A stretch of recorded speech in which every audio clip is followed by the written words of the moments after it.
প্রায় ৪৬ বছর ধরে খেজুরের রস বিক্রি করেন এক সংগ্রামী বাবা।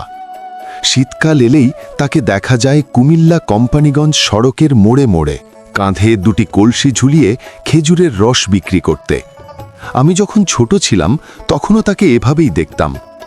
আজ এত বছর পরও দেখি তিনি একদম আগের মতোই আছেন। সময় বদলেছে, কিন্তু তার সংগ্রাম বদলায়নি। তার বাড়ি কুমিল্লা জেলার দেবিদ্বর থানার চাপানগর গ্রামে। 4 ছেলে আর 4 মেয়ের সংসার তার। শীত এলে তিনি মানুষের বাড়ির খেজুর গাছ ভাগে নেন। গাছের রসের অর্ধেক দেন গাছের মালিককে, আর অর্ধেক নিয়ে নিজে বাজারে বিক্রি করেন। ভোর হলেই তার এক ছেলে গাছ থেকে নামানো রস প্রস্তুত করে দেয়।